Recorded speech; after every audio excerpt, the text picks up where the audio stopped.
In 1937, soldiers cut a 1,700-year-old monument into three pieces and shipped it to Rome. It stood there for 68 years as a trophy of conquest. When it finally went home, the people who welcomed it back say something came with it, something that wasn't supposed to leave.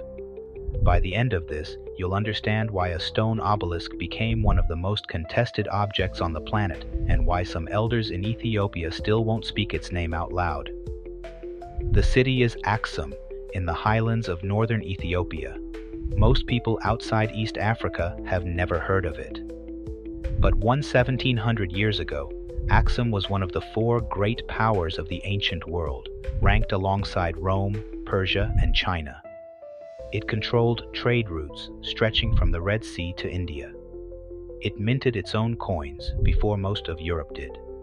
And it built monuments that modern engineers still struggle to explain. The largest of these monuments is called a stele. Picture a single block of solid granite carved to look like a multi-story building, complete with false windows and doors. The tallest standing stele in Aksum reaches 24 meters. It weighs about 160 tons. There is no record of how they moved it. There is no record of how they raised it without it shattering under its own weight. And there is no record of why they built it at all. Quick question before we go further. Take a guess. How much do you think a 160-ton block of solid granite weighs compared to a modern shipping container? Drop your guess in the comments, because the real number is about to make you rethink everything you know about ancient engineering. The Aksumite stelae were grave markers, but not for ordinary people. They marked the tombs of kings and queens, men and women whose names have been lost, but whose monuments refuse to disappear. For centuries, these stones stood as the tallest man-made monolithic structures on Earth. Then in 1937, Italian forces under Benito Mussolini occupied Ethiopia. Mussolini wanted a trophy, something that would prove Italy had conquered the cradle of an ancient empire. His soldiers chose the second largest stele in the field, a 24-meter giant known as the Obelisk of Aksum. They cut it into three sections. They loaded it onto trucks, then a ship, and they hauled it more than 3,000 kilometers to Rome. But here's where it gets strange. The stele didn't go into a museum, it went into the street. Mussolini had it re-erected near the Circus Maximus, right outside the headquarters of Italy's Ministry of Colonial Affairs. He wanted Romans to walk past a stolen piece of Ethiopian royalty every single day. It was propaganda carved in stone, and it worked exactly as intended for decades. Ethiopia never stopped asking for it back. In 1947, 4 years after the war ended, Italy signed a peace treaty that included a promise to return the obelisk. Ethiopia waited and waited. Years turned into decades. Italian governments changed. Officials claimed restoration costs were too high, transport too risky, logistics too complicated. Meanwhile, the stele stood in Rome, slowly cracking under weather it was never built to survive. And then something happened that nobody saw coming. In 2002, almost out of nowhere, the stele was struck by lightning. A chunk of stone broke loose from the top. Italian officials called it bad luck, bad weather, nothing more. But in Aksum, elders called it something else entirely. They said the obelisk was a grave marker, and grave markers are not meant to leave the ground they were planted in.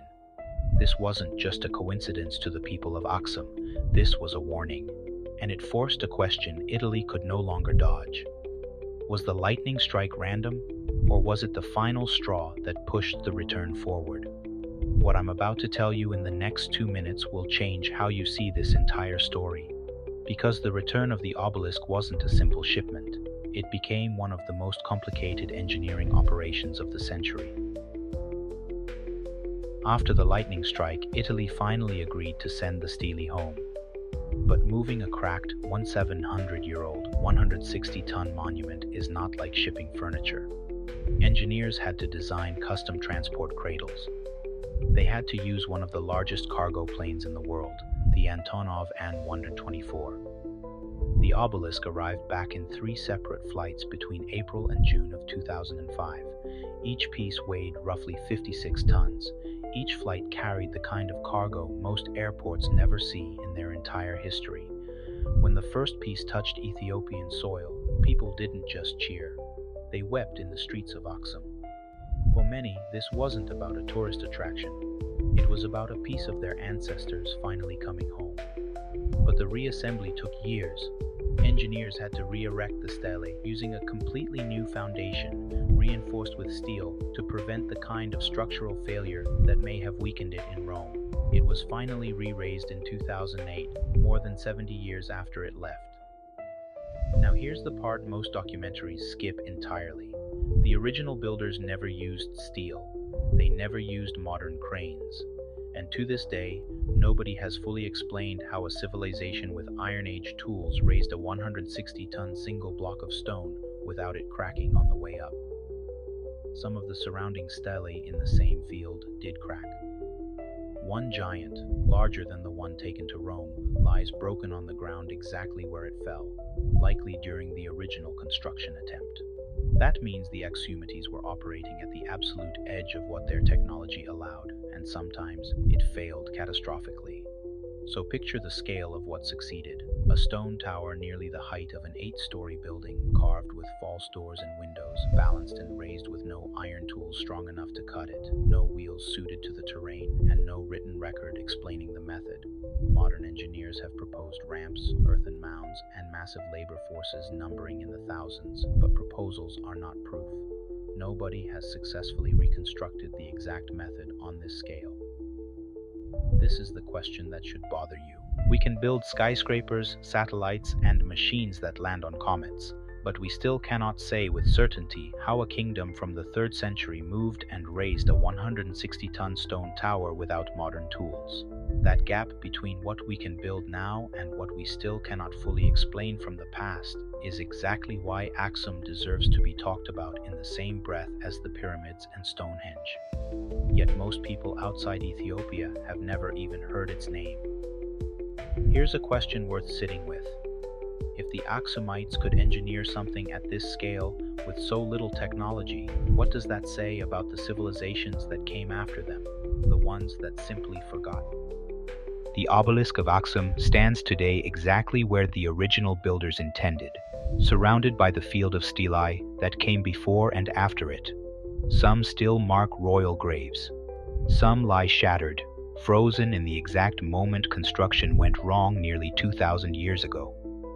The lightning strike that forced its return is still debated in Aksum. Was it coincidence, or was it the stone refusing to stay where it didn't belong? Either way, it took an act nobody could control to finally undo an act of conquest that lasted 68 years. What you just watched is one piece of a much larger story. There are other monuments taken from their homelands that have never come back, and some of the reasons why connect directly to what happened in Aksum. Subscribe because I'm not done telling these stories yet.